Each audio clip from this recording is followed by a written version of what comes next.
First of all, I must say it was wholly appropriate that Robert introduced me the evening by welcoming distinguished guests and Robert Peston. Got it just about right. I am a proud secular Jew. What that means is that I am not a believer. I inherited my Jewishness by birth, but I'm very proud to define myself as Jewish. I think of it very much the same way as I think of my support for Arsenal, also born to it and periodically realising it's not always rational and my faith is periodically tested. Now, I wanted to agree with all of our speakers that among the many aspects of the past year or two that I find profoundly worrying, shocking, has been the rise of hate and abuse in both public and private discourse. I think among most of us in the room did think that over many, many years the progress that we'd made in this country was that we'd consigned much of that hate to the dustbin of history, and unfortunately that turns out not to be the case, and therefore I wholly welcome what the Prime Minister has announced today, which is the introduction of a definition of anti-Semitism. I'm not clear yet whether this will have legal status, but simply at the level of government capturing what it is to be anti-Semitic seems to me to be a very important thing. But I would make a sort of a point which might go down a bit like a sort of two-day-old stale overcooked latke, which is the importance of the definition isn't just because we must root out and attack anti-Semitism wherever we find it, but also as a community we have to make the distinction between hateful things, wrong things that are said on the basis of stupidity and ignorance, and genuine anti-Semitism.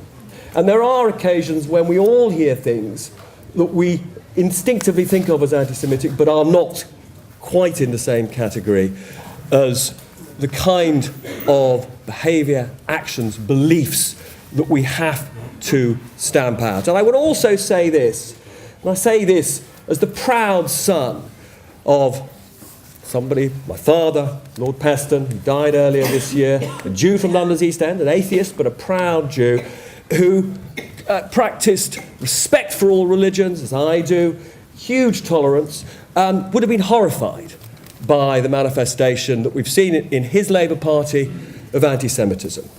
But I have to also point out that and I think it's a very good thing that Emily and others at the top of the Labour Party are taking a very clear stand against it. But I should also say that in my own life I have experienced anti-Semitism. And I have to say, the anti-Semitism that I've experienced has actually come from the ludicrously narrow-minded landed English upper classes, where there was a mindset, and I think still is to a certain extent, of, almost knee-jerk, intuitive anti-Semitic remarks. And we shouldn't just assume that, there is a sort of either a particular form of politics or a particular class that is prone to this form of abuse.